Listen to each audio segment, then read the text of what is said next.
The auctioneer's voice was a low, rhythmic drone that barely cut through the buzzing in my own ears. $50,000. Do I hear 55? 50,000 going once. My sister, Jessica, stood across the polished hall, her knuckles white where she gripped her husband's arm. Her perfectly made-up face was a mask of pure, unfiltered rage, her eyes screaming a question at me she couldn't voice in the hushed, wealthy silence of the room. "What are you doing?" She looked from me to the stage, where the object of this ridiculous bidding war sat under a single, dramatic spotlight. A worn, faded wingback chair with frayed floral upholstery. Our mother's chair. "Going twice," the auctioneer continued, his gaze sweeping the room one last time. Jessica's husband, a man whose spine was as flimsy as his investment portfolio, was trying to pull her toward the exit, his face pale with sweat. But Jessica wouldn't budge. She was frozen, watching me with a look of dawning horror.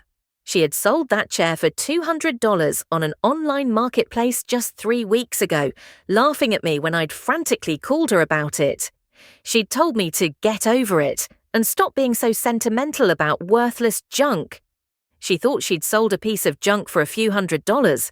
She had no idea she was handing me the key to destroying her entire life for the price of a used car. The auctioneer raised his gavel, the wood glinting under the chandelier. "Sold," he declared, the sound cracking through the tension like a gunshot. "To the gentleman in the back for $50,000. A polite, confused ripple of applause went through the room. I didn't smile. I just kept my eyes locked on my sister's. She saw me give a slow, deliberate nod, a final confirmation. This was happening. It was all happening because of me. You're probably wondering why I would spend a small fortune on a worn-out armchair my own sister had thrown away. The answer has nothing to do with the chair itself, and everything to do with a letter my mother hid in a secret compartment inside it nearly 20 years ago. A letter Jessica never knew existed. To understand why that letter was worth $50,000 to me, you have to understand what my family took from me. And to understand that, we have to go back to the day our mother died. Our mother's death wasn't a sudden event. It was a slow, cruel decline over 5 long years, a steady chipping away of the vibrant woman she once was. I was there for all of it. I was the one who learned to manage her medications, who drove her to doctor's appointments, and who sat with her through long, silent afternoons when she was too weak to speak. Jessica, of course, was busy. She was always busy, building her career, going on vacations with her husband, and posting curated photos of her perfect life online. She'd visit for an hour on holidays, fill the room with loud, cheerful chatter that exhausted our mother, and then leave, satisfied she'd done her daughterly duty. The day Mom passed, I was holding her hand, just as I had been for the past 12 hours. The hospital room was quiet, filled only with the soft, rhythmic beep of the heart monitor. When it finally flatlined, the silence it left behind was deafening. I called my dad and Jessica. Dad arrived an hour later, looking more inconvenienced than grief-stricken. Jessica swept in 20 minutes after him, already crying, but her eyes were dry. It was a performance. She hugged Dad tightly, sobbing into his shoulder about how she couldn't believe her best friend was gone. Dad just held her, whispering, "I know, sweetie, I know." It's okay, he never once looked at me. I was just part of the room's furniture, the silent witness who had actually been there. This was the pattern of my entire life. Jessica was the sun, and I was the shadow she cast. She got the new car for her 16th birthday. I got a bus pass. She went to an out-of-state university, all expenses paid. I went to community college at night while working a full-time job to help with Mum's medical bills. Anything Jessica wanted, she got. Anything I needed was an unreasonable burden. My father called her driven and me directionless. My mother was the only one who saw the truth. She was my only ally in that house. Her favourite spot was that old floral wingback chair. It was our sanctuary. In the evenings, she'd sit there and I'd pull up a stool and we would talk for hours. She'd tell me stories about her own childhood, and she'd listen to mine. "You have a good heart, Alex," she'd say, her hand on my arm. "Don't ever let them harden it." That chair wasn't just furniture. It was the only place in the world I ever felt truly seen. After the funeral, the house felt hollow. The silence was different. It was no longer peaceful, but empty and cold. My grief was a heavy blanket, but for Dad and Jessica, it seemed to be a minor inconvenience they were eager to shake off. Within a week, Jessica was at the house with a roll of black trash bags and a box of packing tape. "We need to clear this stuff out, Dad," she announced, striding into the living room. "It's not healthy to live in a museum. We should call a donation truck and just get it over with." She started in Mum's closet, pulling out dresses and tossing them onto the bed without a second glance. I stood in the doorway, horrified. "What are you doing?" "Those are Mum's things." Jessica sighed, that long, suffering sound she always made when I was being too emotional. "Alex, she's gone. We can't keep every little thing. It's just stuff. It's not just stuff to me," I said, my voice tight. "And that chair," I pointed to the wingback in the corner. "I want to keep it." "It's the only thing I want." My dad, who had been silently watching from his recliner, finally spoke up. "What in God's name for?" "It's an eyesore. Your mother only kept it because she was stubborn. I don't care." "I want it," I insisted. Jessica rolled her eyes so hard I'm surprised they didn't fall out. "Fine, Alex." "Whatever, take the ugly old chair. It'll probably look great with all your other second-hand junk," she smirked, and Dad chuckled. The agreement felt more like an insult than a kindness, but I took it. I had their word. I thought that was enough. I should have known better. What I didn't tell them was something my mother had whispered to me a few months before she died, during a moment of rare clarity. She'd gripped my hand, her eyes sharp and focused. "Alex," she'd said, her voice a dry rasp, "whatever happens, you promise me you'll keep my chair. Don't let your father or Jessica get rid of it. It will take care of you one day, the way you've taken care of me." At the time, I thought it was just the rambling of a sick woman, a sentimental request. I promised her I would, of course. I just didn't understand what she truly meant. I didn't realize she was giving me a warning and a key. I gave them a few weeks to grieve, though I knew they weren't. I was renting a small apartment across town and didn't have space for the chair immediately, so I arranged with a friend to borrow his truck. I planned to put the chair in a small, climate-controlled storage unit until I could find a bigger place. It was the only piece of her I had left, and I was going to protect it. I called my dad to let him know I was coming by that Saturday to pick it up. He just grunted an affirmative and hung up. When my friend and I arrived, the space in the living room where the chair had always sat was empty. There was a new, sleek floor lamp in its place. For a moment, I just stared, my brain refusing to process what I was seeing. Maybe they'd just moved it to another room. "Dad?" I called out, my voice echoing in the too-quiet house. He came out of the kitchen, holding a beer. He didn't look surprised to see me. "Where is it?" I asked, my heart starting to pound. "Where's Mom's chair?" He took a slow sip of his beer. "Jessica got rid of it." The words didn't compute. "Got rid of it?" "What do you mean? We had an agreement. She promised." "Oh, relax," he scoffed. "She sold it. Some guy online gave her $200 for it. Better than it ending up in a landfill." I felt the blood drain from my face. I pulled out my phone and dialed Jessica's number, my hands shaking. She answered on the second ring, her voice sickeningly cheerful. "Hey, bro." "What's up?" "The chair, Jessica." "Dad said you sold the chair." "Oh, yeah," she said, as if discussing the weather. "I got $200 for it. Can you believe it? I figured you'd forgotten all about it. Anyway, I'm redecorating the living room for Dad, a little surprise." That old thing was the first to go. "You promised me," I said, my voice barely a whisper. "You promised." "Alex, don't be so dramatic," she snapped, her tone shifting from fake sweet to ice cold. It was a piece of junk. It was moldy and smelled weird. You should be thanking me.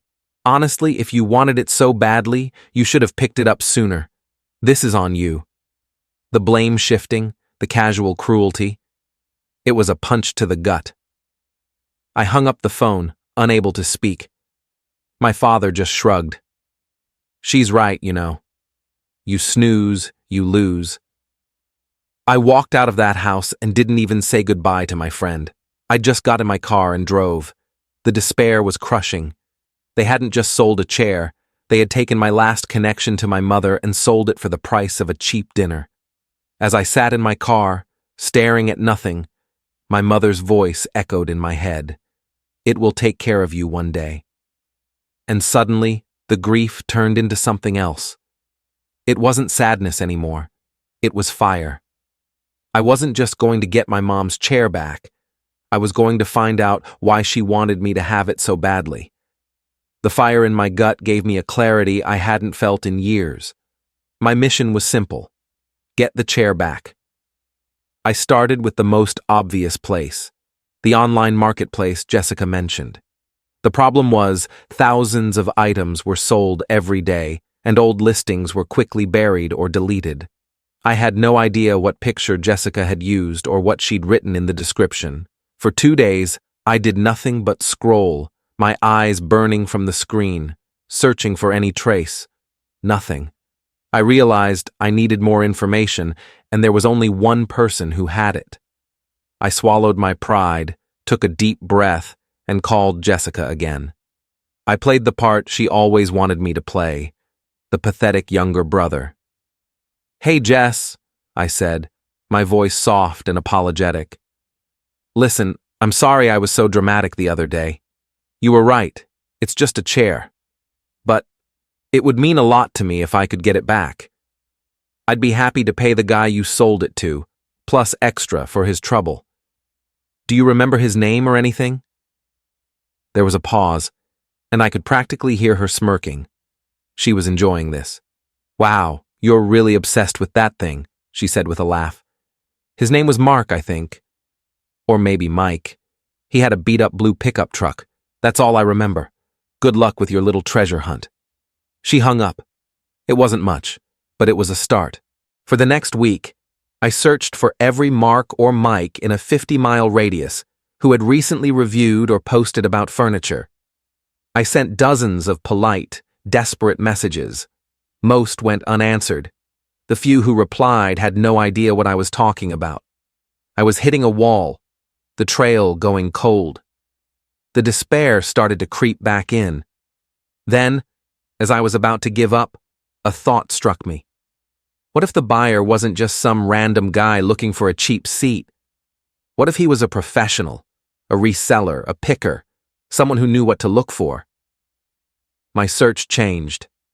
I stopped looking for the buyer and started looking for the chair. I spent every spare moment, every evening after work, scouring the online inventories of every antique and consignment shop in the state. I drove to flea markets on weekends, a picture of the chair on my phone, asking dealers if they'd seen it.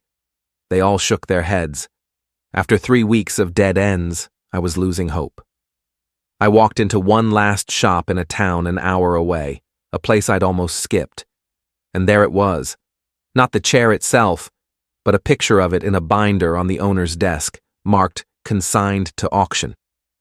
My heart stopped. The shop owner, a kind, older man, saw the look on my face.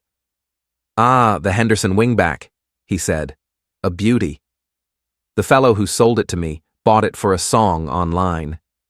He knew it was something special, but I knew what it really was. It's a rare early piece by a famous designer. It's expected to fetch at least $40,000 or $50,000 at the auction next month. He handed me a glossy catalog, and on the cover, under the bright lights of a photographer's studio, was my mother's chair.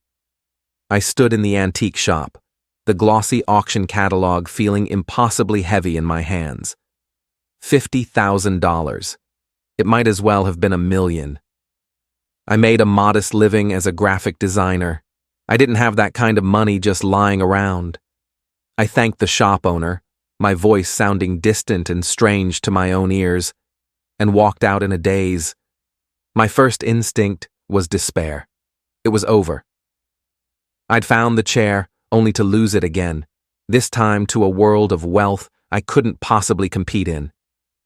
But as I drove home, my mother's words came back to me again, clearer than ever. It will take care of you.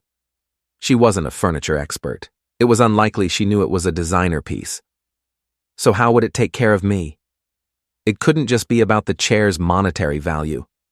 There had to be something else. Something in the chair. The secret compartment. I remembered her showing it to me once when I was a kid, a clever little drawer hidden in the armrest where she kept what she called her treasures, old buttons and a few foreign coins. It had to be the letter. The letter was the key. Suddenly, the $50,000 price tag wasn't an obstacle. It was an investment. I didn't know how I was going to get the money, but I knew I had to. And before I did anything else, I decided to make one more phone call. I needed to see just how deep their greed went. I called Jessica and put the phone on speaker so my dad, who was surely with her, could hear. I found Mom's chair, I said, my voice flat and emotionless. Oh my God, are you still on about that? She sighed. Let it go, Alex. It's being sold at the Ashton's auction house next month, I continued, ignoring her. The estimated price is $50,000. There was dead silence on the other end of the line. I could picture them perfectly. Jessica's eyes widening, my father leaning in, his interest suddenly piqued. What? Jessica finally choked out. You're lying. Look it up yourself. Lot 342, the Henderson wingback. I heard furious typing, then a sharp intake of breath. Oh my God, she whispered. Dad, he's not lying. Her voice changed instantly, shifting from dismissive to sharp and proprietary. Okay, Alex. This is big. That money belongs to us. To Dad. It was his house, his property. We have to get it back before it sells. We? I asked. Yes, we. You're the one who found it. You need to call the auction house. Tell them it was sold by mistake. Tell them it was stolen. Do something, she demanded, her voice ringing with that familiar, spoiled entitlement. There was no apology, no remorse for selling it, just pure, uncut greed. So you sold my inheritance for $200, and now you want my help to steal it back so you can keep the profits? I asked calmly. It's not your inheritance, she shrieked. It's Dad's. We'll sue them. We'll sue you. You need to fix this, Alex. Don't worry, I said, my voice as cold as ice. I'm going to handle it. I hung up the phone before she could say another word, leaving her to fume in her own avarice. They had no idea what I was about to do. They thought I was going to fight for them. They were wrong. For the next month, my life became a singular obsession. The first and biggest hurdle was the money. Jessica and my father assumed I was a failure, that I lived paycheck to paycheck in my small apartment. They weren't entirely wrong about my lifestyle. I lived simply, but they were wrong about my means. What they never knew was that 10 years ago, on my 21st birthday, my mother had taken me to the bank. She'd opened a small savings account in her name years before I was born and had been quietly adding to it. It contained $5,000. This is for you, she had said, signing the withdrawal slip. Don't tell your father. He'd just give it to Jessica for a new car. You're smart, Alex. Invest it. Make it grow. Make a life for yourself that they can't touch. I did exactly what she said. I took that money and invested it in a small, obscure tech startup that a friend was passionate about. For years, it did nothing. It was just a number on a statement, a quiet promise from my mother. But in the last 2 years, the company had exploded. My $5,000 investment, the seed of my mother's faith in me, was now worth just over $80,000. I never touched it. I never told anyone. It was my secret, my safety net, the life my mother had given me. Now, it was time to use it. While Jessica was no doubt screaming at some poor receptionist at the auction house, and my father was probably consulting a cheap lawyer about a frivolous lawsuit, I was quietly and efficiently liquidating my stock. I transferred the money, registered as a bidder, and received my paddle number, 174. I ignored the dozens of angry voicemails and texts from Jessica demanding to know what my plan was. They assumed my plan was for them. They couldn't conceive of a world where my actions didn't revolve around their needs. The day of the auction arrived, a crisp, clear autumn Saturday. I put on the one good suit I owned. As I knotted my tie in the mirror, I didn't see the sad, overlooked boy my family saw. I saw a man who was about to buy back his past and secure his future. I was calm. The anger and grief had been forged into a cold, hard resolve. I wasn't just going to the auction to buy a chair. I was going to collect on a debt. I was going to read my mother's last will and testament, the one she had hidden from the greed of her husband and daughter. I grabbed my wallet and my bidding paddle and walked out the door. The courtroom in this case was an auction hall, and the gavel was about to fall. I walked into the auction hall and saw them immediately. Jessica and Dad were sitting in the third row, dressed in their Sunday best, looking completely out of place amongst the old money crowd. They were trying to appear casual, but their nervous energy was palpable. Jessica spotted me as I took a seat alone in the back, and she gave me a sharp, commanding nod, as if I were her employee arriving for a job. I ignored her and focused on the stage. After what felt like an eternity of antique vases and dusty paintings, Lot 342 was announced. My mother's chair was wheeled to the center of the stage. It looked small and vulnerable under the harsh lights, a relic of a quiet life now surrounded by predators. The bidding started at $10,000. A man in the front row raised his paddle, then another. The price climbed quickly. $20,000, $25,000. I saw Jessica gripping my father's arm, her eyes wide with excitement. She glanced back at me, her expression a mixture of anxiety and entitlement, urging me to do something. I remained perfectly still. Let them sweat. At $35,000, two of the bidders dropped out. It was just the man in the front row and a woman on the phone with a representative. The auctioneer called for $40,000. The man in front nodded. $45,000. I let the silence hang in the air for a moment, thick and heavy. Jessica was practically vibrating with impatience. Then I raised my paddle. $50,000, the auctioneer announced, a note of surprise in his voice. The entire room seemed to turn and look at me. The man in the front row frowned, conferred with the woman next to him, and slowly shook his head. The representative on the phone spoke into the receiver, then shook her head as well. It was over. Going once, going twice, sold, to the gentleman in the back for $50,000. As soon as the gavel fell, Jessica and my father were on their feet and rushing toward me. "You did it!" Jessica hissed, her voice a triumphant whisper. "I can't believe it! Okay, now we go to the front office and tell them the whole thing was a mistake, that I sold it under duress, and demand our property back." I looked at her, then at my father, who was beaming with a greedy smile. "Your property?" I asked, my voice dangerously quiet. "You mean my property? I just bought it, and I have the receipt to prove it." I walked away from their stunned, confused faces and went straight to the payment desk. I paid the full amount, signed the paperwork, and then, instead of arranging for delivery, I walked onto the stage. The auction staff looked at me, puzzled, but I ignored them. I walked directly to the chair. The room was still full, and a curious hush fell over the crowd. In front of everyone, I knelt down. I ran my hand along the worn armrest, exactly where my mother had shown me as a child, and pressed a small, loose piece of the wooden trim. With a soft click, a tiny, hidden drawer sprang open. Jessica gasped from the audience. Inside, just as I had prayed, was a thick, yellowed envelope with my name written on it in my mother's elegant script.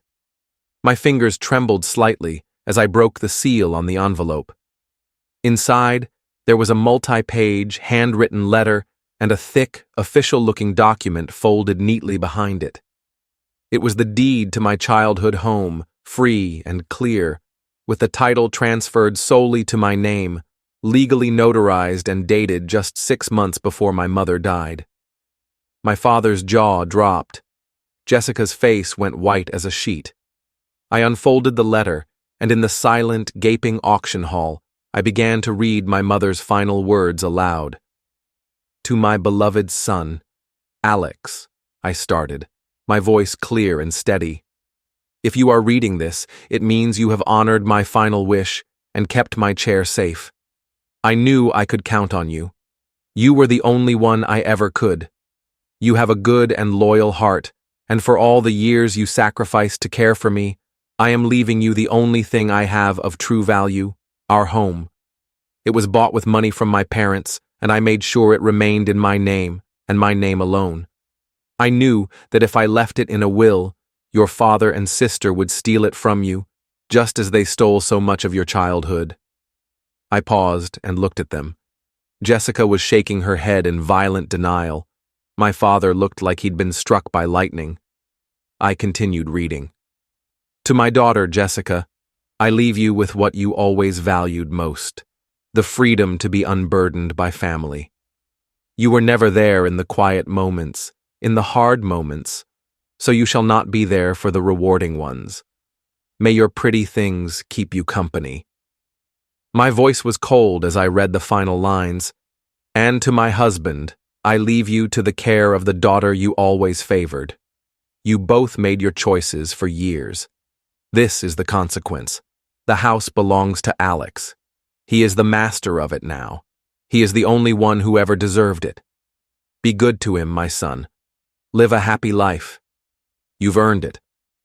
I carefully folded the letter and placed it back in the envelope with the deed. Jessica finally found her voice and let out a strangled shriek. "He faked it! That's a forgery! It's not real! You can't do this!" she screamed, pointing a shaking finger at me. But no one was listening to her. The story was written on my face, in my mother's words, and on a legally binding document. I looked at my father and my sister, two strangers whose power over me had just evaporated into thin air. I didn't need to shout. I didn't need to rage. My victory was quiet, absolute, and complete. "The house is mine now," I said, my voice cutting through her hysterics. "I'll have a lawyer send the official eviction notice. You have 30 days to remove yourselves and your belongings from my property." I turned my back on them, arranged for my new, priceless chair to be delivered to its old home, and walked out of the auction hall into the rest of my life.